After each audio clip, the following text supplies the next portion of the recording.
Hello,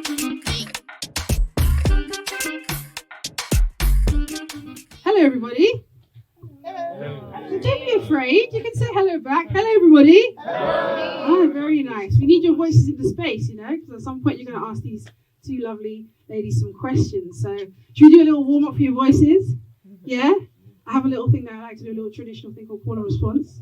Yeah? It's about giving and receiving of energy. Yeah? So we put our energy and our voices in the space. So when I say we are, you say Lewisham. We are. Lewisham. We are. Lewisham. When I say borough, you say culture. Borough. Culture. Borough. Culture. We are. Lewisham. We are. Lewisham. We are. Lewisham. Borough. Culture. Borough. Culture. Borough. Culture. Borough. Culture. Borough. Culture. Borough. Culture. Borough. Culture. We are. Lewisham. We are. Lewisham. We are. Lewisham. Borough. Culture. We are. Lewisham. We are. Lewisham. Borough. Culture. Borough. Culture. Nice. Give us a round of applause. Excellent. So, my name is Tamsin KMB, as you see my full government name is there. But my artist name is Concise One, and I'm a local youth worker and a lyricist. And I'm delighted to be here today for the industry professionals with Shala Tahira. What's your name? Well done. Did I do it? Yeah. I was actually practicing. I was practicing earlier. Shala is a presenter and executive producer at One Extra. And we've also got at Sony Music and Sony Music podcaster. And we also have Nai here from Represents Radio. Give a round of applause, please. Round of applause. Wonderful. So we're here today for the industry professionals. And good evening to everybody. Welcome. So this is a Kickstarter for radio, podcasting, producing, and presenting. So as you can kick off, I'm going to ask questions, and if you both just dip in for the question, and then after you've both asked, we'll go into the next question, and then move forward like that. And then you guys will be sharing the mic, if that's okay? Yes? Fantastic. Okay, so we'll kickstart with our first question. So, could you tell us a bit about you and your work that you do in radio and podcasting and producing? Yeah, so I freelance, present, and podcast Badass Mums. Any working mums in here? So it's basically a podcast to break all those stereotypes that you have to choose when you become a parent, whether you're going to be a full-time mum or career woman, you can have it all. And it's interviewing other mums like in all across different industries. And then I also exec produce 5 specialist music shows for One Extra. So you've got Jam Supernova, DJ Edu, Shawnee B, Kenny All Star, and Ace's One Extra R&B show. Wow.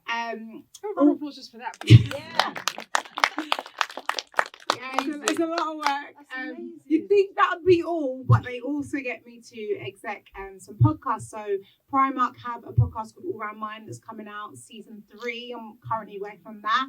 And I can't see what it is, but I'm also developing a podcast with Pampers, ironically. I do enjoy content other than parent content, by the way. So yeah, and I fell into producing, ironically, to become a presenter. It was easier to get in from behind the scenes, but actually as I've grown in the industry, I love both. And I also think that being able to produce your own content just makes you a better all-rounder in general. Also means you can charge more as well.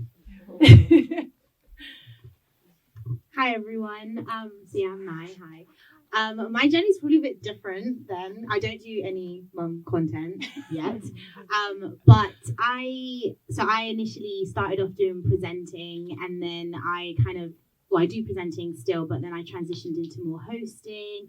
I also produce all of my own content. I'm on Represent Radio, which is in Brixton, so I produce all of that. And I also do a lot of online content. I'm a brand ambassador. Anything or anywhere I can get my face in front of the camera, you'll see me, basically. I started off in, if you haven't already noticed, I'm not from London, so I've originally come from Bristol. And is anyone in here from Bristol or outside of London? Outside of London. Yes. Everyone. Where are you from? Birmingham. Hey, we love that. So I originally started, I kind of just fell into it really. I was volunteering for different radio stations and just doing my own thing. I think, not that, I know we are not giving the advice now, but one thing I do need to kind of stress is you need to do your own content. That is one of the biggest things. Everything I have achieved so far is because I put myself out there. If you're not putting yourself out there, no one's going to know who you are. So I started off just like doing little vox pops. You know, you see it like Harry Pinero does it, or he's in Stratford and chatting off people's ears. Yeah, that's how it kind of started. And then I was noticed from a radio station up here who basically was like, we love what you do, come down to our show.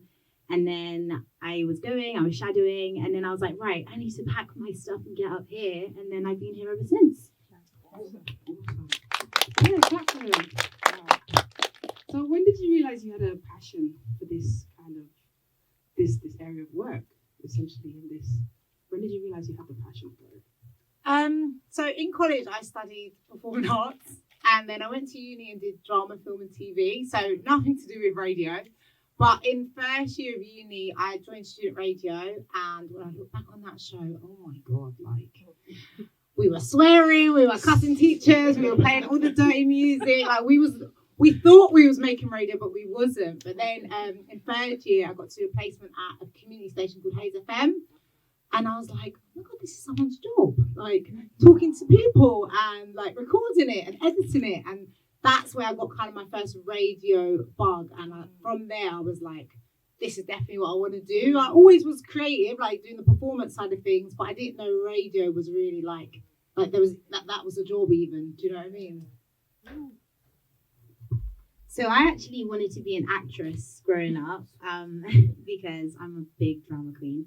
And I studied A-level drama, and it just wasn't what I expected it to be. Like, it was very much doing brr, brr, and all these like extra things when I really just wanted to be in movies.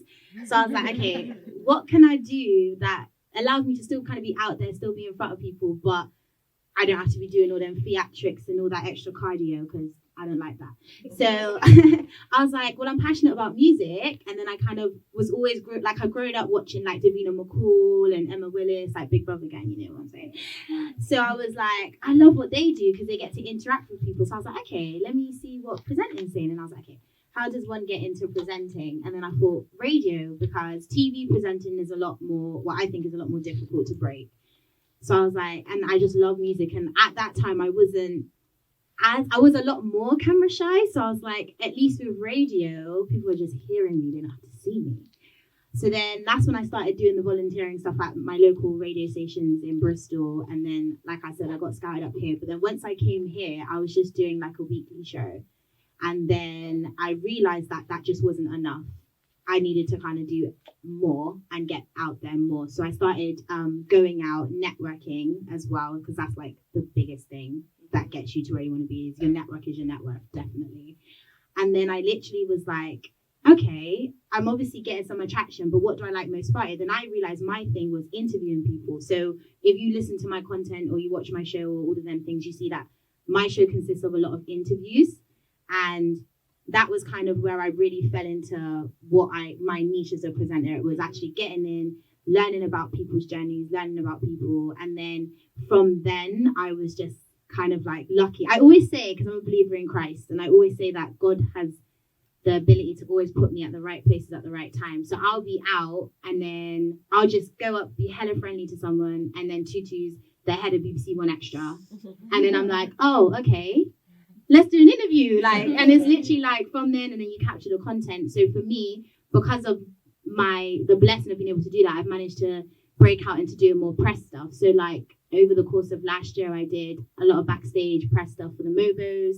I did the Brit Awards. I did wireless, which was lit. I'll never go back to buying wireless ticket again. Yeah. I'm just saying. And yeah, that's kind of where I'm at now. Just to add on that, you never know who you're talking to, because I mean, I don't know what you guys' 9 to 5s are, but I started in retail and bartending and waitressing, and it really gets me when people talk down to like security or waitresses or anything like that. And honestly, people who don't know who I am, they just assume I'm just like this little student. Even walking in here today is like, oh, what you studying? I'm like, no, I'm actually here to do a talk. So that's a really good point. Like, just be nice to people, because you actually never know. And there's people I've met at events like this who I can now employ. So just always, whoever you're talking to, when you're out as that creative, like remember from the moment you step into that building of the workshop, whoever you interact with could be giving you your next gig. So that's a really important tip. That's very good advice. Now, my next question was going to be about pathways to career, but I think you've kind of already given us sort of how you got into what you're doing. Maybe talk to us about the hurdles that you encounter within this path. Maybe some of the ones that were quite groundbreaking for yourselves, or maybe ones you're still kind of trying to get over that hurdle at the moment. You're still trying to figure out that hurdle. So, what are some of the hurdles that you've faced? So for me, I think one of the things that kind of held me back was the fact I'm not from London, because everyone who's from London naturally would know people or have an idea or know of someone. Whereas for me, I came here not knowing anyone, so I had to really build that whole network from scratch. Also, money. This industry, you don't get paid racks. Like, even if you see on Instagram and socials, it's a lie. Like, this industry, you do not get paid until you get to a certain level and you've got multiple things going. Like, if you look at most radio podcasters, they're doing different things. They're not just doing a podcast. They have brand endorsements, or they're doing, and that's because of the money aspect. Like, for me, I still work full time, so I work in recruitment, and I've had to work in recruitment since I started. So one of the biggest hurdles is time, because you get up at 7. These times we have to commute, so it's central line at 8, get into work at 9, come back from work, and then have to find the energy to either. Well, I had my radio show on Wednesday and it was in Wembley, so I'm having to travel to get there for 8. Like, it's just, you don't have enough time, you don't have enough money, basically. So I think that's been one of the biggest setbacks. But if you're passionate and you love something so much, you make it happen regardless. And I think one of the other things for me personally was being a woman as well. This is a very male-dominated industry, and especially being a woman of colour as well. You get a lot of people that overlook you or don't want to even give you the time of day because of who you are, and also your platform. This industry is very much, your followers are your currency, so people will misjudge you based off of your following. So if they see you've only got, I think one of the things that I'm actually struggling with now is people won't rock with you based because you ain't got 20, 30, 40, 50k or a blue tick. But there are people in this industry that don't care about that and will still rock with you regardless. Like Sharla's on 1Xtra, and 1Xtra is the biggest radio station.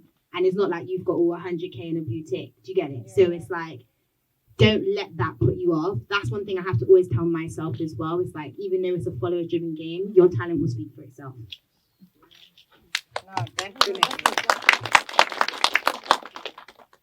The woman hurdle is a real thing. Like, honestly, sorry to my man them in the room to be preachy, but even like, especially, so Exec and Kenny's show, I'm getting rappers coming in and out all the time, and the disrespect, because they just assume I'm the assistant, and it's only when Kenny turns around to them and goes, Charlotte, she's the boss, and then they go, hi, you're the boss, and it's like, I've been interacting for the last half an hour, and you're talking down to me like I'm your tea maker. So yeah, being a woman, I'm very lucky. I grew up with 6 brothers, so I've always been able to like handle myself around some aggressive man them. Like, it doesn't intimidate me, but I know not all women are like that.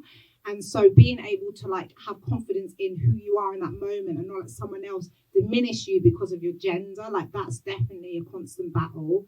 And then the other one, which is slowly changing, is this balance of me being behind the scenes and in front.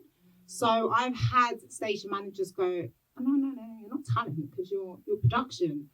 And just this year, I managed to get Rebecca Frank. She's like the big boss at KISS as my mentor. And she's one of the first people who's turned around to me and gone, this is incredible that you do both. Like, this is an asset. Why are people trying to make you choose a side? If you can do both well, do both. So don't let people try and box you in. Don't let people, because I'm black and I'm from Lewisham, I must love drill music. Do you know what I mean? Like, no, like, don't let people dictate like who you are and your worth and what your interests are. Like, just, and it's hard to say because I'm still on the journey of it, but just try and go into the industry knowing a bit about who you are, because it will try and change and it will try and dictate to you who you should be, or that you should be like, I'm not that girl who shakes her ass on camera.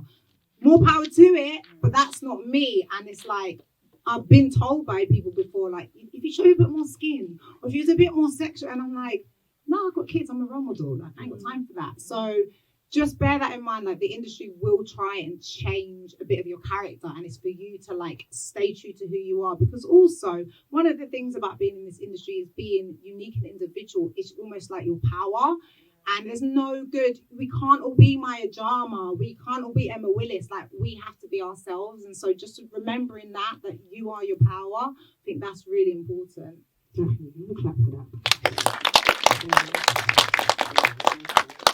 So I'm gonna take you back now to your first job. Your first job in this area of work. Yeah. So what was your first job? This is a paid job, yeah, not for free. And what was it like to get there, to get to that first job? What did it feel like? Oh, you're taking me back now. So my first paid job, I think, was hosting at Camden. I think it was Cargo Shoreditch. And for me to get the thing is, I never say I'm a host because it's not one of my like favorite things to do, if I'm honest. But I do it anyway because chase the bag. But they were literally like. They was like, oh, we love your energy. We listen to your show. We're throwing this event. We would love for you to host it. So I was like, me host? Because there's one thing being on the radio where no one can see me, but now I've got to be up on stage or you can see all of this. Yeah, it's long. Then I thought, okay, just do it because it's exposure. That's another thing as well. Anything that can get you exposure, get your face out there, get your name out there, just do it. Even if you're shook, just do it. Like, I had to really put myself outside the comfort zone for this. But when I actually got up on that stage and I was doing all that ole ole ole and all that sort of stuff, hey, it was just like when it all finished and I hosted it and it went better than I expected and I got that money where I was like, and that's another thing as well, I always do a lot of free stuff, and in this industry you do need to do a lot of free stuff. However, one of the things I've had to learn is put up a boundary. When you know you're getting somewhere and you're doing it, definitely be like, okay, what's your budget? But when you're first starting out, everyone likes freebies. But when I got that money in my bank account, I was like, okay, it was like, yes, I'm meant to do this. It gives you that extra confidence boost. Defo, yeah, it changes things. And I think the doing it for free is when you're at the point of, I need my show reel. I need to build content. Once you get to a point of like, oh, I'm making online content, I've got loads of content, that's when you can start putting a value on what you're doing, because it's a skill. It's not easy to talk to people. But back to your question, I'm going to talk about a production job because this was a journey. So I met, did anyone watch Britain's Got Talent?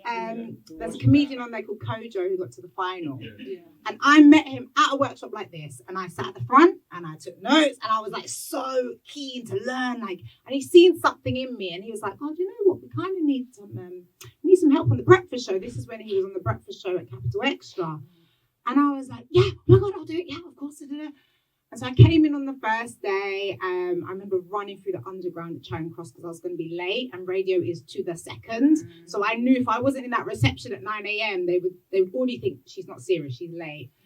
And so it wasn't an initial paid job, but I'll tell you what I did to get this contract. For 4 months, and this is illegal now, you can't do this anymore. Back then, I'm showing my age here. I was up at 4 a.m. every morning on a train at 5 a.m. and in global headquarters in Leicester Square at 6 a.m. until 10 a.m. And then I would run back to Charing Cross, jump on the train to Queen's Road, Peckham, because that's where Represent used to be, and do a voluntary lunchtime show 12 till 2. And then after that, I would either be going to an industry event in the evening, or I'll be going to All Bar One in London Bridge, that's closed down now, to bartend. Because for 4 months, 5 days a week, I was doing about, well, the show was 3 hours, my show was 2 hours, 20 plus hours of like voluntary. And I remember everyone being like, you're crazy, like you're working till midnight, you're up at 3, like when do you sleep? Like, aren't they going to pay you? It's big old global, like ain't they going to pay you? And it got to a point where I was like, in about 3 months in, I was like, oh my God, I don't know how I'm going to actually keep doing this. Like, I don't want to leave this job. I love doing my lunchtime show. It was a daily show. I love doing the breakfast show. It was a daily show. But like, it was getting like overwhelming. And I talked to my producer at the time, because I was the assistant producer. And I said, you know what? Like, I'm going to have to leave. Like, I can't, as much as I love this, like I'm burning out. And she was like, you can't leave. I need to sort you a contract, because I don't know how I've done this show for so long without you. And it was about that really like initiative, like just being very present in the space, being very forward, like with my ideas, like sending them the stories. I remember I used to email them like the biggest stories, like on my way in the morning. So they had all the freshest news. I'd be like on the blogs. Back then it was like That Grape Juice and what was the Gossip Girl called? I can't remember. But they were like, all on the gossip blogs, like send them all the like pop culture news and stuff. And it basically what I did in those 4 months, what I didn't realize I was doing, to me, I was just like killing myself. But what I was doing was letting them know how valuable I am to the team, to where she actually said, right, you're going to leave, I'm going to fight to get you a contract. So yeah, my first paid gig was in big old global headquarters at Capital Extra. And then even just to add to that, I remember the first day I took that next big leap was the producer was sick, and she calls me and goes, you're going to have to produce the show tomorrow. And I went, what? like the whole thing, and in commercial radio, you got to hit ads. You got to there's a strict playlist. You can only talk for a certain amount of seconds. It's not like BBC where it's a bit more flexible. Like it's very rigid. And I was like, I can't do it. Like it's just too much stress. And it was like, she was like, just calm down. You can do it. And I just kind of just threw myself into it. And after 2 days of doing it and feeling like I was going to die, but realizing I did it, I was like, oh, okay, so you can do this. Oh my God, you just produced a national radio show. And it was like, even talking about it now, it's mind-blowing to think that I did that. But it just speaks to how much just being present in the space, like just going to that workshop and sitting at the front and asking Kojo those questions is what got me into that first step of then a paid job in the industry. So you just never undervalue each moment. Just be very present, because you don't know what door it could open or what opportunity. Awesome. Invaluable. So we touched a little bit on this a bit earlier in the earlier question about being a woman, and I want to talk about being a woman of colour in the spaces that you guys occupy. What is it like? Do you see other people of colour there? Is it just you? And also, who do you look to for inspiration to keep going and to go further in what you're doing? What is that experience like? That's a really good question. I feel like for me, I think because I haven't really been involved in as much mainstream corporate stuff like Charlotte has, I haven't really been in a situation yet where it's like I've been the only person of colour. Represent is literally full of so many different people, so they are proud of that. So for me, I didn't have to experience that. I guess it's more in the networking spaces, trying to break out into more corporate. You end up being going to different events and stuff, then you feel a bit more okay, I'm the only person here. But I feel like for me personally, in terms of people who I look to for inspiration, I actually look at my peers. I have a lot of friends who do presenting as well. I've got one friend, Kaylee Golden, and she just amazes me at what she does, and the way that she does a bit like you, where she's up early mornings producing for Magic and things like that. I'm not gonna lie, I don't know if I have the strength to do that. I'll be honest, but I get it, because it's when you see an opportunity is somewhere you want to go, you need to go for it. But she inspires me. I also look at people who women in the industry who have maybe had to overcome a lot of obstacles, Asia Adudu as well. She's someone who inspires me because she's become very mainstream, and she's a darker skinned girl as well. I know I have light skin privilege, so I look at a lot of darker skinned women for inspiration, because I think it's a lot harder for them, even though it is hard for me as well. And I also just look at my family around me as well, just women that are maybe not in my industry, who do grind, who are in different industries that are male dominated, and that overcome it. And I just think if they can do it, why can't I? Round of applause. Yeah, definitely similar to mine. There's other women in the industry killing it. I think I was in a meeting about 2 weeks ago, and it was this guy called Tom Mackay, who's apparently a massive big boss at Sony. I didn't know until he came in the building. And so within my production role where I'm an exec, there's 7 of us. And of those 7, there's only me and one other woman. And of those 7, I'm the only person of colour. So we're in this senior meeting with Tom Mackay and my CEO and my VP and the other execs. And I'm looking around the room and I'm like, fuck, I am the diversity in this room. Because there's only one other woman and all the rest are white men. And it's very easy, and I talked about this in the early panel I hosted, that to get that imposter syndrome, because they're going around the room and they're all selling to Tom Mackay about what they do. And it got to me, and I mean, I work at One Extra, one of the like blackest stations in the UK, and they're all talking about Radio 2 and like, you know, Six Music, and I'm like, oh God. And the irony, and this is where sometimes it's that in like you have to battle your own demons, because this big boss, Tom Mackay, actually was like, oh, One Extra, and I was going through all the genres of the DJs and everything. Oh, we really need to have a chat because there's so many music artists that I could connect you to for your shows. And I'm like, of all the execs in the room, ironically, he engaged with me the most. So sometimes it's about like not letting your own demons kind of control like how you're acting in that moment. Like, know that you deserve to be in that space as much as that middle class white male. As I was mentioning earlier, don't let people box you in as well. Like when people come to me, they go, oh, we want your take on this. And it's clearly because they're white and they need to talk about black content and I'm the black person. Like, oh, I'm not interested. I'm not really a big fan of dancehall, sorry. You know what I mean? Like, so just even with that, like, don't let people like make assumptions about what you're into. And then, yeah, just try to manage. I know it's hard. We all deal with it every day, the imposter syndrome, but just try to control it in that moment. Even if you're faking it, like I was faking it. I was like, yeah, really confident. And in my head, I'm thinking, God, I'm probably going to say some slang they're not going to know what I'm talking about. So, yeah, just try and control those nerves and, like, know that you deserve this opportunity just as much.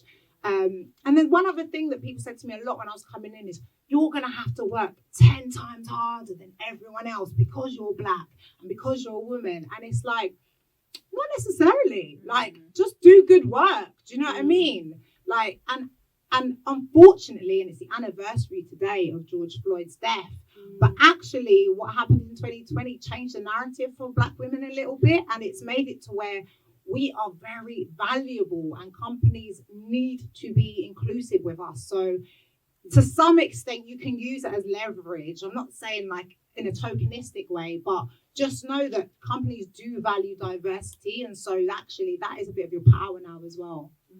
Sorry, just touching on the imposter syndrome thing, because that is really important. I have a really interesting story where, remember I said God always puts me at the right place at the right time. So at the Mobos last year, I wasn't even supposed to be where I was. I literally saw that people was in Coventry. I was like, what's going on in Coventry? I was like, oh, it's the Mobos. And the year before that, it was 2020. So it was when Maya, Jama, and Chunks was hosting. And I was like, yeah, next year I'm going to be at the Mobos. You know, manifestation is key.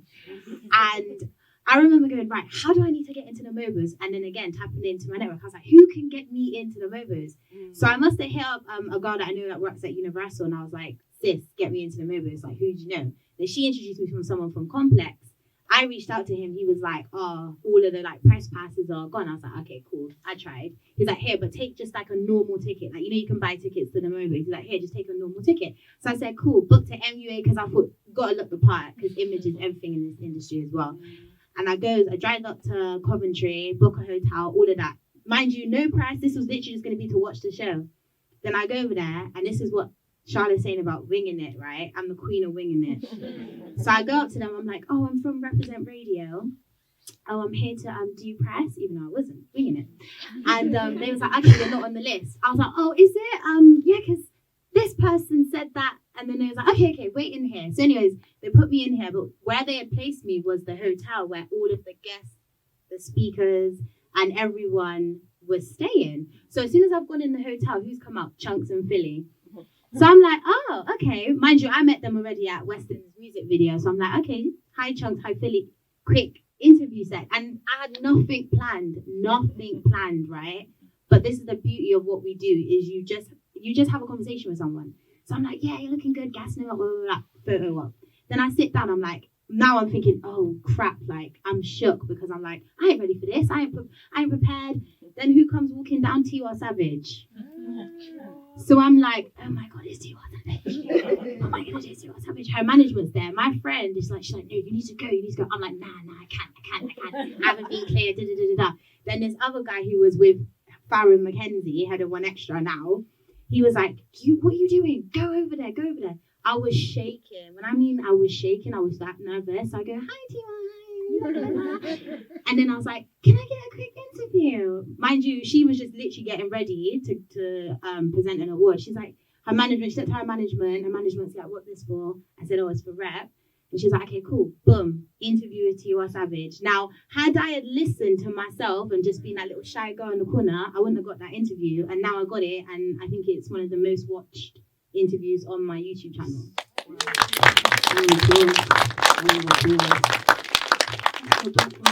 That's what I'm saying. Okay, next question. So, what do you enjoy about the work? What did you find so enjoyable about the work that you do? I came from theatre, so storytelling is massive. As much as I do a lot of music stuff, I still feel like music is storytelling. Do you know what I mean? That's what artists are doing. They're telling their story. So I love that side of things.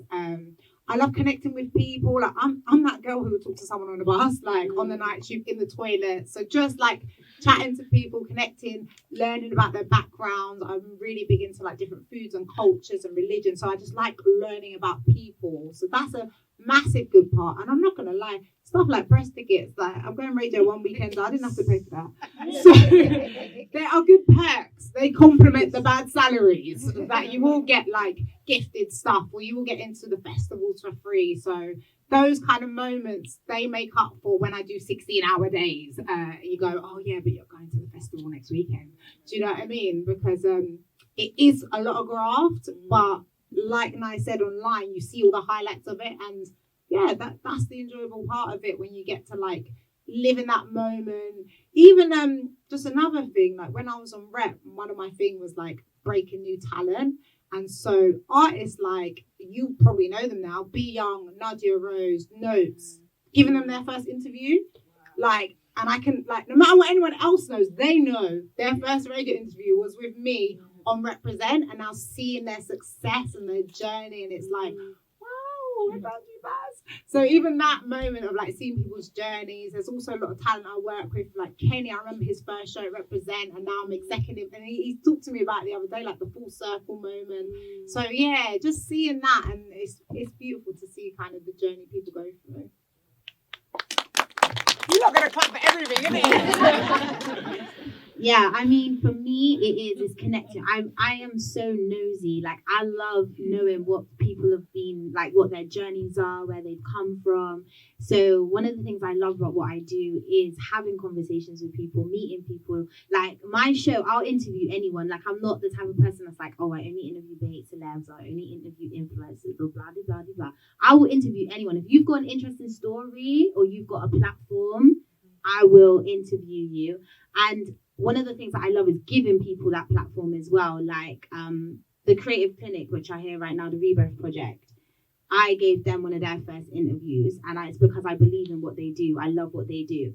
Like, I am someone who, I don't care about your following. I don't care about who co-signs you. If you're an artist and you're good, I get so many rappers, artists, singers that they don't have a presence at all. But if I hear their music and I like it, I'll tell them to come to rep. And rep's community ain't pirate. Usually, you go to pirate, then you go community, then you go national. But I will bring people on to rep who I think is good. And that is one thing I love. Like, the love that I get from people when they're like, oh, thank you for playing my track. You're the first person to play it. Da, da, da, da, da. That is like such a nice feeling. And I know sometimes I'm really bad and don't reply to everyone, but I try to, be my best. And when I can do it, it's a great feeling to that. But also just like, being able, what I love about what I do as well is just being able to go out and show different sides of myself. I get paid for being myself. That is like something you can't, it's priceless. It's priceless. I go on the camera, I chat rubbish, I look pretty, and then I just get paid. And it's like, I'm doing what I love for not like, I feel like I'm not working. Like, even being here, I'm like, I don't even know why I'm here, because I don't even feel like I'm hit where I want to be yet. But then it's just like, people recognize you and people appreciate what you do. And I think when people actually start to like recognize you and what you're doing, it's another feeling that makes all of the graft, all of the frustration, all the creative block as well, because we all get creative block. Like, I was recently going through creative block, and it's so frustrating because one of the things in what we do is you always have to be posting. even if you're not feeling like it, like I'm someone who suffers from depression. So when I'm feeling depressed, I'm like, I don't want to be on socials. I want to disappear. But you have to be posting. So that's one of like the hardest things. But the rewarding aspect of it is you have people who look up to you and support you. And when you come back, they're like, oh no, where have you been? Like, we miss you. You're like, huh? You actually cared? I was gone. Huh? So I think, yeah, like just being a people's presence and having people like look up to you and also just giving people opportunities is the most rewarding. And then, yeah, like, I'm not going to lie, I don't pay for festival tickets anymore. I don't. Yeah, like, when you get to that certain level, that's how you know you get to a certain level, when you know you can just, on the guest, I've even done the whole, do you know who I am? It's embarrassing. It's in hear me out, it was my birthday, yeah? And the bouncers were trying not to let me in, innit? So I was like, it's my birthday. So I was like, do you know who I am? And my friends were like, oh, and when I was sober, I was like, oh, that's so cringy. But it works. It actually works. We got in, free entry, all of them things there, so you know, that's also a benefit. That's nice. Give me a round of applause for that. I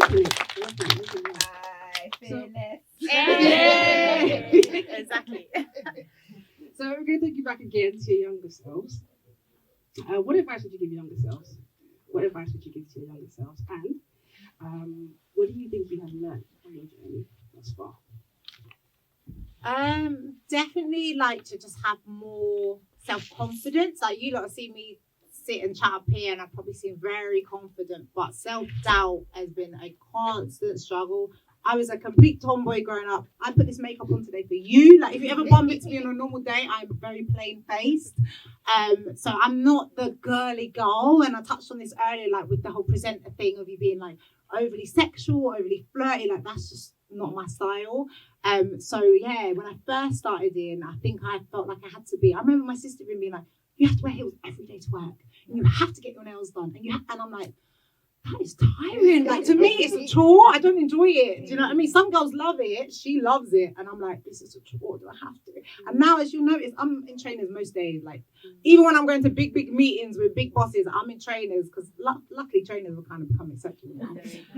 So yeah, just self-doubt. I think that's a real crusher, especially if you're trying to be on air or in front of the camera. Like, constantly doubting yourself. You can see it. You can hear it. So just, as we say, fake it. Like, even if you're not feeling most confident in the moment, just try and like plaster up that anxiety and push it into like positive nervousness and like use it as like good energy. And then what was the other half of the question? Your journey, yeah. What have you learned in your journey? What have you learned so far? I've learned how to say no. That's important. As much as like in the early days, yes, you're building your CV. Like, don't do things that you don't care about doing.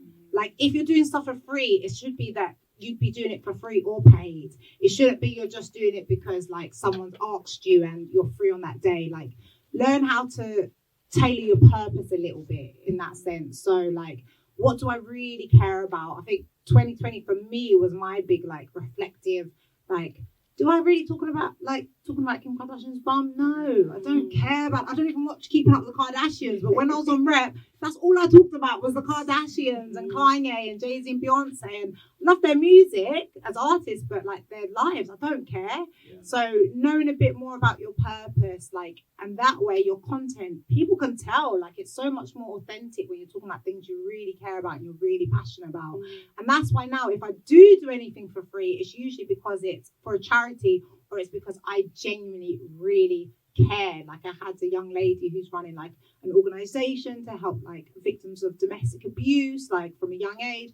And like, of course I'll come and host this chat with you. Like, I care about that, but don't just do things for the sake of doing them. Like, know how to say no when you're not really interested, even if the check's big. I'll tell you a quick story. I won't say her name because she'll kill me for telling people that it was her. But there's one presenter who's engaged and she got a TV contract. And they were like, we're going to fly you out to Africa and you're going to like find your prince in Africa. And she was like, they didn't even care that I'm engaged. Like, and she looked at the check because it's TV money. It's the big check. TV money and radio money is different. Let me just tell you that. And even podcasting money is different to radio money. But she was like, oh, do I... and I'm engaged, but this could pay for the wedding. And then she had to like, no, let me own my truth. Like, I'm not going to be pretending I'm single for a check. So even that kind of thing, like, don't compromise your values. Like, don't sell out in it. for the job. Like, do things you really love. That's so true. So one of the things I would tell my younger self is that you do not need anyone to get you to where you need to be. Your talent will speak for itself. It's a God-given talent. I feel like for me, when I was like, because I've been in this industry, 4 years now. So when I first started out, I always felt like I needed to be a part of this collective. I needed to be, friends with this person. I needed to have an interview with this person, or I needed to get that interview just to think that it was going to help elevate me. And yeah, sometimes you'll fall into the right crowds and that can help.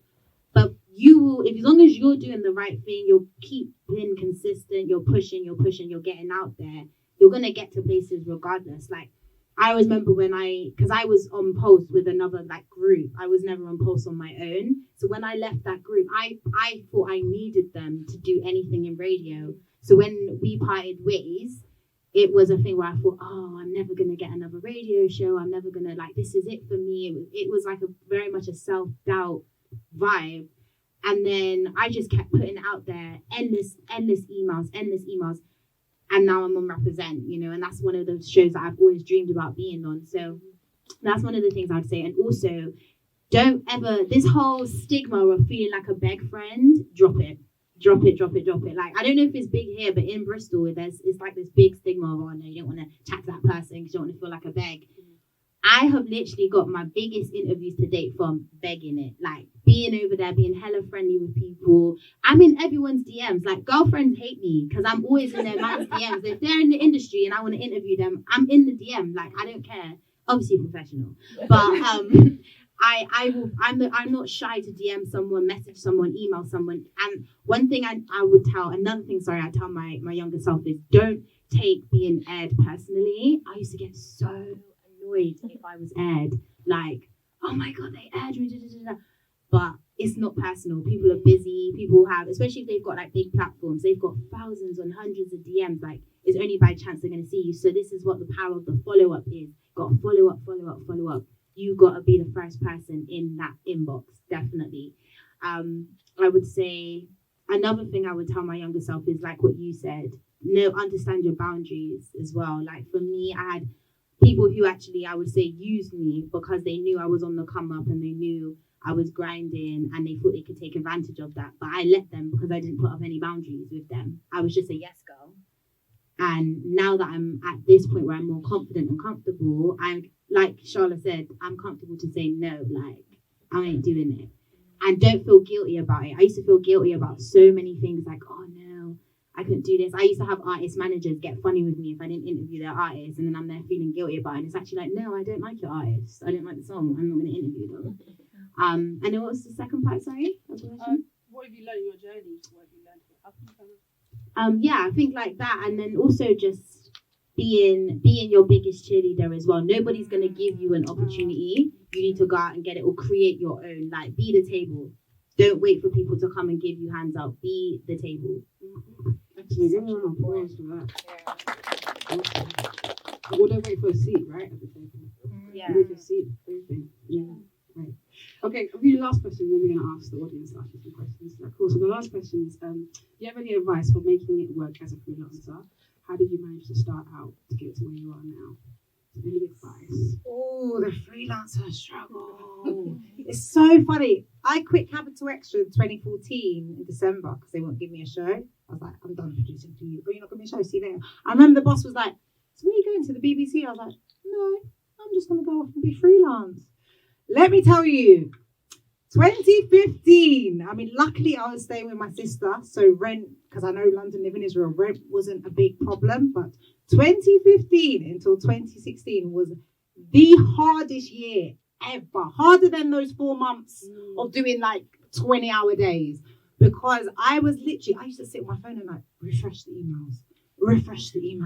Where's the emails? Why is no one replying? Like, it's so stressful when you're waiting on work as a freelancer.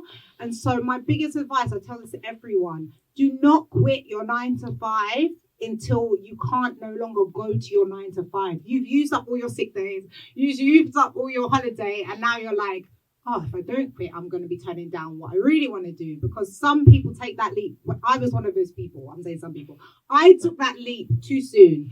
And so I think with the freelance life, it has to be a case of you're having to turn down freelance work. And that's when you know you're ready to go full-time freelance. Because 1 month you'll earn $5,000 and you'll be like, hey, I'm going to Roman, I'm partying, I got a car on finance. Next month you earn £600. So freelance is very inconsistent. And even if it's you've got to do like a weekend job just to cover your main bills, so anything you get freelance on top of that is a bonus. That's the mindset you got to have. Like, please do not, especially if you have living costs. If you're at home with your parents, it's a bit different. But if you're living independently, do not quit a job thinking, I'm just going to be a freelancer because I did it too soon. I'd like to say now, if I went freelance, I'd be turning down work. But back then, I was only, 2 years into the industry. And so I was still like really building my brand. So yeah, just with your freelancers, make sure you are fully booked and busy before you leave your, whether it's waitressing, whether it's bartending, whatever it is, cleaning toilets, like whatever it is to fund your passion, just keep doing it until you're so booked and busy that you're like, actually, yeah, but I'm going to get sacked from my job because I haven't been there for 3 weeks. Yeah, 100%. I'm not gonna lie. I wouldn't even say I'm a freelancer because my anxiety will not allow it to happen. Like, I don't ever want to be in a position I can't pay my rent. So I've always worked full time. Like what you're saying, I wouldn't feel comfortable being a freelancer because the money doesn't add up, especially not in this inflation anyway. Definitely not. I would say go out and definitely try and find jobs that do give you flexibility, because one of the stresses that I had was I was working full-time 8:30 till 6 non-stop. I was neglecting doing my content because I was just so tired, and I think that's probably what stopped me from getting further in my career. So I think if you can find a job that does give you flexibility, or you can find like a weekend job, or if you're in a situation where you do live at home with your parents, utilize those opportunities to be able to freelance. But if you're someone that, lives independently, has bills, I would say with the freelancing is good, but yeah, like what Charlotte said, don't give up a full-time role, because being broke and then having to go and show out and create content and look generally happy is just going to shoot yourself in the foot. Just on that, it was just a quick story. When I was on that, because I did a residency on Rinse, and I remember the producer thought I was very healthy because I used to cycle in to the show. It was because I couldn't afford the train. And I remember one day I had to cycle. So I cycled from, where was I living at the time? Sydenham to Shoreditch to do the show. And then my grandma needed some help, and she lives in Shepherd's Bush. So I then cycled from Shoreditch to Shepherd's Bush. And then at the time, Western had a show. There's some little hall in Shepherd's Bush. I can't remember what it's called. They had this show, and they were like, "Oh, you got to come down so you can talk about it tomorrow on the radio." So I was like, "Okay, I'll go down." And I remember leaving that show and thinking it must have been about 11, and I was like, "Oh, it's freezing," and I've got to cycle back to Sydenham now, like from Shepherd's Bush. And that day, I remember I got to Dulwich, which is quite close to Sydenham. If you're from the end, you'll know. And I remember getting off my bike and just crying, like breaking down and crying because my hands were so cold. And I was like, I'm going to have to walk. I couldn't fit, like my body was shutting down. I couldn't cycle the rest of the journey. I mean, I ended up getting on the bike eventually. I don't cry now, but it was them moments that made me realize, like, shit, Shana, like, just go get a job. Like, you can't do this. And what Nai said, part of the presenter life is about image and is about looking the part. And if you're so haggard that you're cycling across London to go to gigs, then maybe something's got to give. Do you know what I mean? I feel that. Good round of applause as well. Okay, so now we're going to open it up to the floor. Do we have some questions for these wonderful ladies? Anyone got any questions? It's a question for both of you, actually. When putting together your show reel, were you quite specific in the content that you were putting in that? Or was it just, if you liked interviewing people, you're doing that, but if you also liked something else, you're doing a bit of that and just putting it in together as one video? How did you go about putting together your show reel? Yeah, I would say no more than 3 minutes for a show reel, unless someone's asked you for a show reel, and then you can do it. But if you're just sending out a general show reel to everyone, 3 minutes, them first 10 seconds are crucial, Like, what are you doing in that first opening scene that's going to make me carry on watching? Yeah. And I don't think there's hard and fast rules about what goes into it, but try and show like a whole rounded part of your character. Do you know what I mean? Because sometimes you're going to have a deep conversation with someone. Sometimes you're going to be laughing at yourself. So whatever your personality is, make sure that you can portray it within the show or all those different elements, whether that's you're really good at conversation or you're really good at making people laugh or you're just really like knowledgeable about a specific subject. Like make sure that your show rules capturing it's very difficult, but your entire personality in 3 minutes. Yeah, everything Charlotte said, but also I think with mine, it's probably a bit too long actually, to be honest. But I tend to put in what I put in is like a lot of the interviews I've done that I'm proud of. So like I've been lucky to do like big names. So like for me, like I think my first like 10 seconds is like my interview with Kit from Top Boy, and then ZZ Mills, and then me hosting, because yeah, you want to show versatility. It depends what you're going for though. Like if it's a specific job, you may want to tailor it. Like I know a few presenters have different show reels for like different jobs they put for, but for mine, I like to show the complete different sides, things that they might not expect that you do. Like if you, I don't know, if you have your own clothing brand and you're doing the behind the scenes or your own clothing brand, or if you're modeling, I would put that in there because it's like, oh, okay, this person, they ain't just a pretty face, they can actually do things. Like, I would do that. Thank you. Any other questions? Thank you for your question. Anyone else? There's no right. Go ahead. Oh, sorry. Do you want to? Not taking you through your careers, but I'm just curious, what are you guys listening to at the moment? That's a good question. What are you guys listening to at the moment? I mean, my default answer is my own shows that I exec, because I have to listen to them, and just that alone is like 10 hours of radio a week. So I do try to find other stuff. Florence Given has a podcast, which I really love at the moment. And then music-wise, I mean, today I was banging out old school, like black music, like black playlists. So I mix it up. I'm quite eclectic. I think the only genres I don't like are like country and heavy metal. So I listen to pretty much everything. I don't know if that even answers your question. Yeah, I don't have a specific like music taste. So for me, like on the playlist, like my friends hate me in it because my playlist is so like diverse. Like I got a bit of reggaeton. I've got like R&B. I'm an R&B head, of course, but like reggaeton. I'm a girl as well. So I'm a piano is where it's at. I even like rock. Like I will listen to some screamo, you know. Don't get it twisted. If I'm in my feels, I'm listening to some screamo like bands. I listen to like Sweet Child of Mine, Guns N' Roses. Like I'm honestly, I don't have a specific anything that just gives me good feels and is good music. I'll listen to. And then in terms of other content, I'll be honest, you know, I'm on the radio, but I don't listen to the radio. It's really bad. It's actually really bad. I even listen to my own show half the time because I feel like I'm in the show. Like I will listen back to it, but not all the time. I'm more into like I like watching like interviews. So I like listening to like there's a guy, I don't know if you know N.O.R.E. He's like an old school rapper.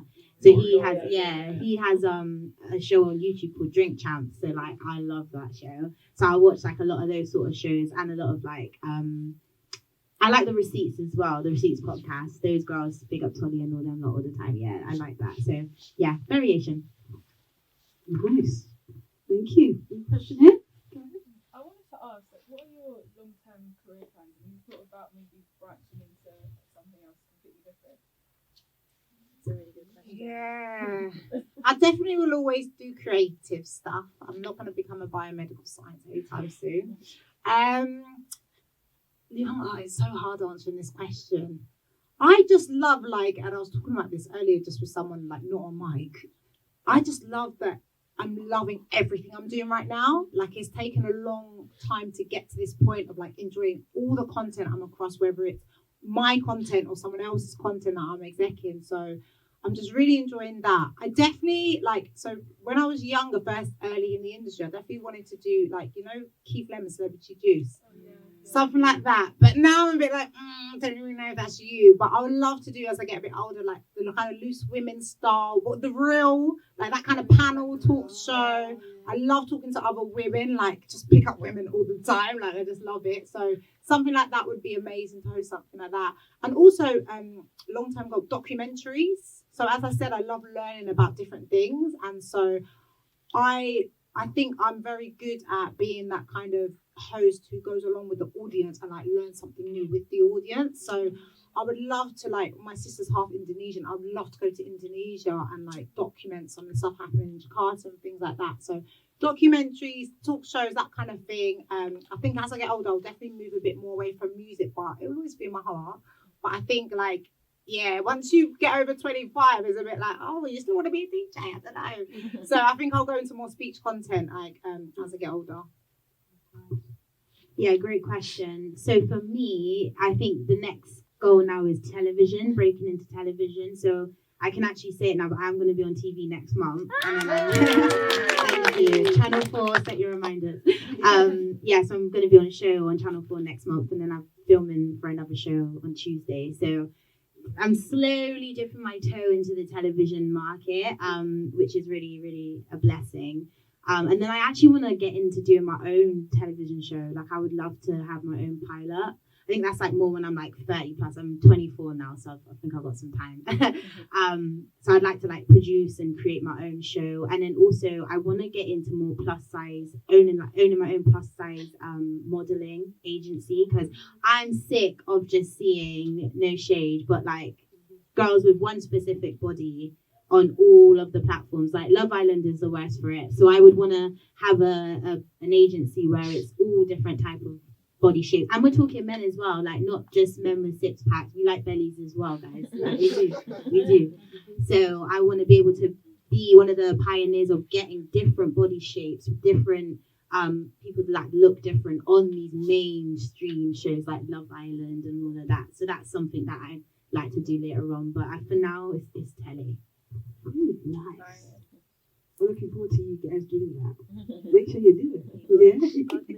Do it. Any more questions? Do we have anyone else? You have one over there in the back. I'm sure I can speak to everyone in the room when I say you guys have given some really useful insight into the industry. Oh, thank God. Thank goodness. I missed the first half, so I'm sorry if you've already answered this. But did you have any mentoring opportunities, or do you know anywhere that was? Yeah, the mentor question. It's not easy because the person who wants to be your mentor is normally very busy and hasn't got time to be your mentor. Early on, I didn't, and I would say similar to what Nye touched on is the people on my same level who was coming up in the same industry. We was all like each other's cheerleaders, and like we went to each other for advice to discuss things like money and like opportunities and network. Now, I just signed up. So the Radio Academy have this program called RAMP. And I thought, oh, do you know what? Go on, get an official mentor. And so I've managed to get the Rebecca Frank from KISS as my mentor this year. And to be honest, I'm still figuring out what the benefits of a mentor are, other than just listening to you whine about your struggles. Because mentors aren't meant to like give you the answer; they're meant to help you find the answer. So even then, I'm a bit like, it's a bit like therapy where you go there and you think they're going to tell you everything that's wrong, and they're like, no, actually, you need to figure it out. I'm just here to guide the convo. I think there can be benefits. I think my biggest mentor wasn't actually my mentor. It was a guy called G-Child Gavin Douglas, who used to run Represent. And it was just someone who had been in the industry longer than me and like believed in my talent. And even now, I mean, he's back in Birmingham now, but I will still call him, Gavin, I'm going through this contract issue with this, what should I do? So I don't think you need specifically an official mentor. You just need someone who believes in you and who's been in the industry a bit longer, so they got a bit more understanding. Because honestly, I think we're all winging it. Like, do you know what I mean? We're all learning as we go. And so it is beneficial to know someone who knows a bit more than you, but having like an official mentor, I don't think that needs to be the be all and end all of your success. Like, ultimately, they're just going to encourage you to do what you think is best anyways. So just finding someone, could be someone completely removed from the industry. When I want real honest advice, I talk to my brother who works in a betting shop, because if he's bored, then it's boring, because he doesn't care about what I'm doing. Do you know what I mean? So sometimes it's someone who's not even connected to it. He can give you that objective opinion as well. Sis, I would say don't waste your time on trying to get a mentor. I've never had a mentor in my life. And I think I'm doing okay. I wouldn't, for me personally, I would say put more time and effort into building relationships with people. The people who I guess have helped me along the way have always been, we've had a friend relationship and we've built that relationship, and that's been the platform where they've brought me here or they've introduced me to X, Y, and Z. I feel like the mentorship is just pressure, and you've got someone basically dictating you how to do your career. Even if they don't know they're doing it, they kind of are, and it's like you need to find your own path, you need to find your own journey. Always take advice. Like if people are doing, I definitely encourage like coming to workshops, or like if people are speaking, go into that, because you can pick up some gems. Like I hope we've dropped today. But don't like stress out like, oh, I need an official mentor, because really like they won't really do that much unless they're going to give you a job. They're not really going to do that much. And I think there might be mentors out there that will do that, but just don't keep yourself up at night. Focus on building connections, building strong relationships, because those are the people that are going to give you the bring-ins or give you the platforms. Okay, you have another question? There was a hand up. Oh yes, over there. Hi. Okay, first of all, big up to yourself for cycling all the way from. I'm so traumatized. I don't cycle anymore. Like honestly. I couldn't make it halfway. Like that's big up yourself. That's all I can say. But my question is, for women who, in your position, you had to enter the industry, especially being black as well, having to face the adversity that you've had to face, as well as your mental battles with that. What kind of thoughts helped you to persevere when you were starting out, or at moments where you felt like giving up? I mean, in 10 years, I've quit the industry about 6 times. I'm not gonna lie. Like, I'm done with this shit. I'm not doing this anymore. I can't take this anymore. I'm just gonna go in, and I don't know what I was gonna go and do. Like I have tried to quit multiple times.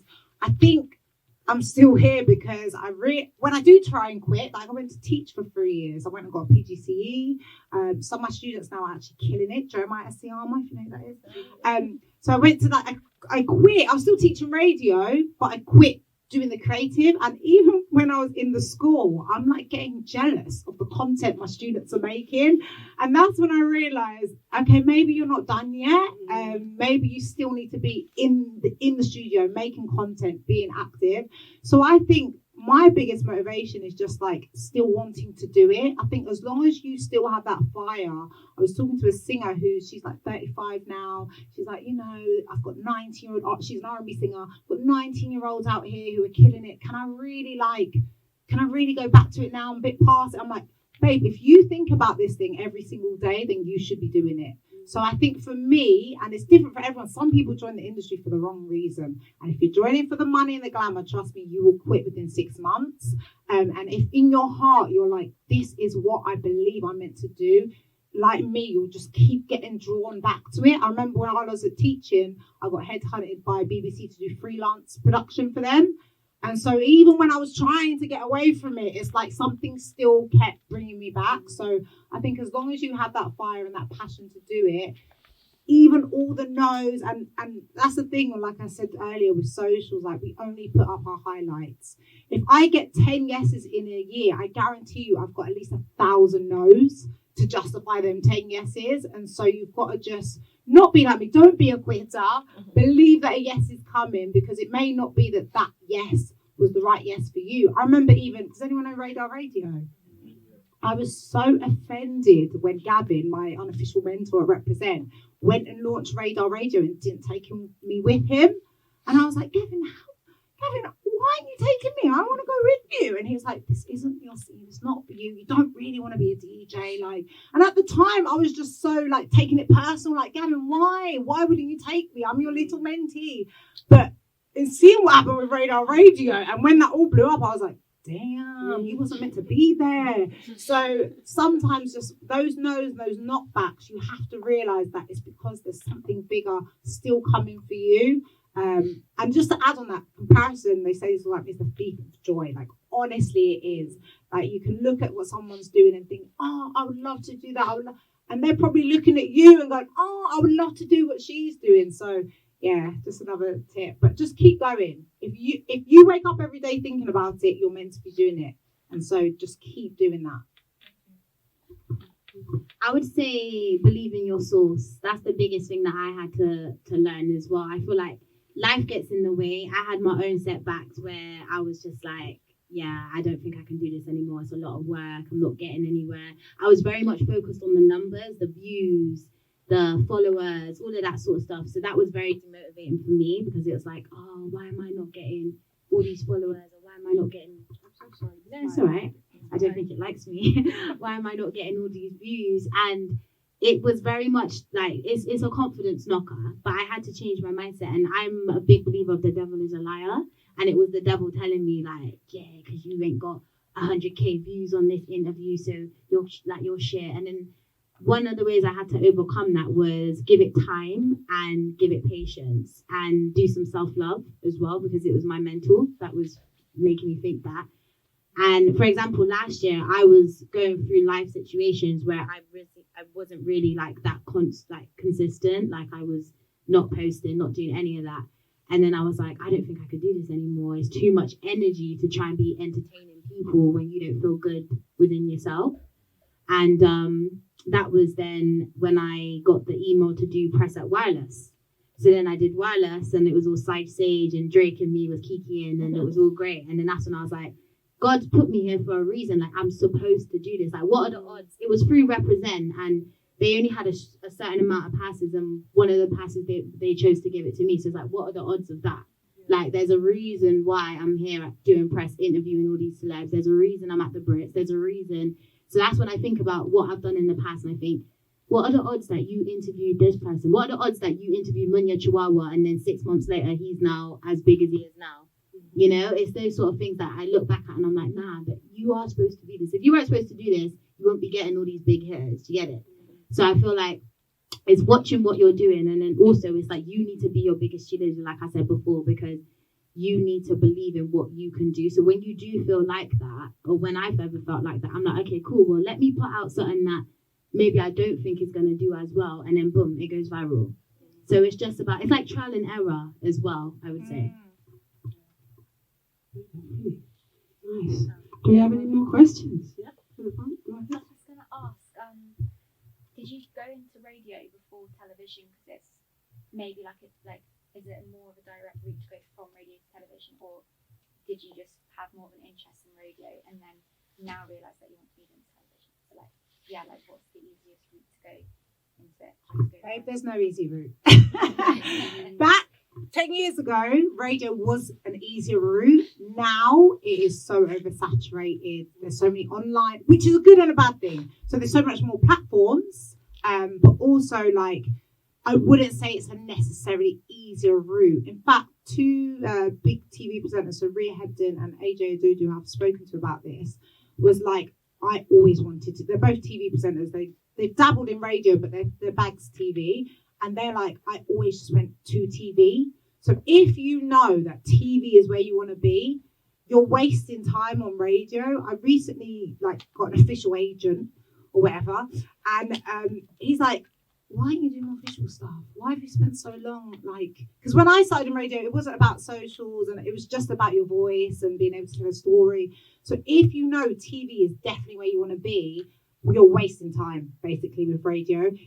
You're not going to be able to walk into a TV job, but start YouTubing, start doing TikTok, start doing Reels, start doing something visual, because the agent's going to go, well, I need to see you. And radio doesn't give you as much flexibility in that way. But if you know it's definitely TV you want to go down, check out your favorite YouTube platform and reach out to them. They may be looking for someone to make more content. Everyone always needs content. So if you can say, yeah, I'm going to film it at home and I'll send it to you, you can put it on your channel.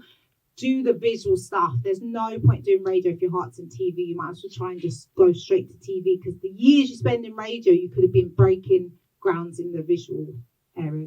Does that make sense?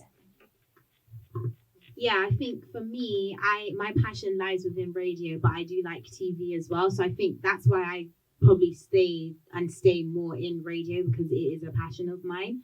I would say I mean, if you're someone who likes both, I would say do both, because I think for me, like, I've got casting producers that reach out to me based off of what they see of me online, and listening to my show. So being that represent gives me a different level of credibility where now people will reach out to me. I don't have to reach out to people in that sense. So I feel like Shahala said, like, if you are very much into just TV, then just make that your focal point. But it's what else you're doing, because even TV is saturated. Like, presenting is one thing that I learned that so many people do it. I chose presenting because I didn't think many people do it. So many people are presenters, and you really need to do stuff different to stand out. So it's like, what content are you making? Like, I'm going to reiterate my other point is you've got to be making your content, whether it's your YouTube. We're very lucky now, you know, we've got Insta, Snap, TikTok, which is the one you need to be hitting up right now. As a content creator, TikTok is like where your bag is going to be. And I think the more that you're putting out there, the more that whichever one you want to go to, whether it's radio, whether it's TV, it will help you a lot more along the way. Cool. You have any more questions, guys? No? Cool. Give them a round of applause, please. Amazing. Maybe we can ask a final word from you guys. Get a final word from you. So a final word of inspiration for the young talent, you know, on the search to find their brand, find out what they want to do, word of encouragement. What would you guys say to them? I took one of those little Polaroids. Did anyone else do Polaroids? My little message. So not word for word, but my message was basically like, as long as you're not hurting anyone, don't let anyone tell you who you are or who you should be. Like, just follow your core. I read Charlemagne the God's book, and he talks about finding your core. And sometimes your core's a place, like you have to go home for that or whatever it is. But just because the world is so noisy all the time, especially in London. So sometimes just take those moments to like really think about. Like, I do a mood board every year. And that moment for me is so fulfilling to like really just spend some time, switch off from the emails, switch off from distractions, to just really think about like, what do you want from this? And I think once you start to establish that, the no's and stuff, it will be okay, because you know why you're doing it. You know what your purpose is. You know what your calling is. So yeah, just don't let anyone tell you who you are. You know who you are. Who's that Lion King, isn't it? The Vicky. That's true. I would say believe in your source is the big thing. And I would say don't stress if you don't know what you want to do. Like, try different things. You've got so much time. Like, don't put a time limit on yourself. Don't put time pressure on yourself. Try different things. If you don't know what you want to do, you don't know. If you haven't found yourself as a person, don't worry about it, because you will. I would say don't be afraid to put yourself out of your comfort zone. Some of the biggest successes I have is because I put myself out of things that I thought 4 or 5 years down the back, I'd have been like, nah, never do that. But you got to throw yourself in the deep end sometimes, and you got to push yourself out there to know what you're capable of and what you can really achieve. And I would say don't allow other people and their toxicity to stop you or to diminish your happiness, because protect your energy at all times, because the people that you're around will have an impact on where you go in life. Oh, I just got to add one more thing about the people you're around. That is a very good point, though, about the toxic. Yeah. No one in my family or in my core, like Lewisham grew up together circle, works in the industry. Absolutely no one. To me, they're like, yeah, Charlotte will get me. Yeah, Charlotte's got, like, no one I know, like, proper on a level works in entertainment. It's just me. So don't also feel like your circumstances dictate your future. Do you know what I mean? I went into it knowing absolutely no one. Everyone's like, what? My grandma still thinks I want to go be a nurse. Like, she couldn't understand why I'm volunteering, like, at this station. Even now I'm at BBC, she still don't care. Like, she still wants me to go into nursing. So just know that, like, even if you're around people, and it is great to, like me and I will hang out. Like, it's good to have that circle in the industry who, like, you know, who have same interests. But just because you don't have that doesn't mean you can't do it. So yeah, that's another thing I just thought I should add. Give a round of applause for that. Amazing. Thank you so much, Charlotte. Thank you so much, Nai, for being with us today. It's been awesome. Has it not been amazing, guys? So many gems dropped. So So just to say to everyone in the audience, if you could please support Borough of Culture by speaking to one of the volunteers about the experience today, we'd really greatly appreciate it for your help. And if you want to sign up for any Creative Futures, if you're over 16, more opportunities during the year. There's more advice, and the Creative Futures website, you can find some more information. Thank you so much to our panel. Give another round of applause. Amazing host. I did my best. You know, I did my best. And thank you to everyone that's been here. It's been a really amazing conversation. One thing I wanted to say earlier when you talked about nerves, one thing that I've been told about nerves is that if you're nervous, it's because it means something to you. So don't ever look at nerves as a bad thing because it's means something to you. So get nervous, get the confidence, get in there. You know what I mean? But thank you guys. Thank you for the brilliant audience and our brilliant panel. Thank you. Amazing, amazing. Thank you.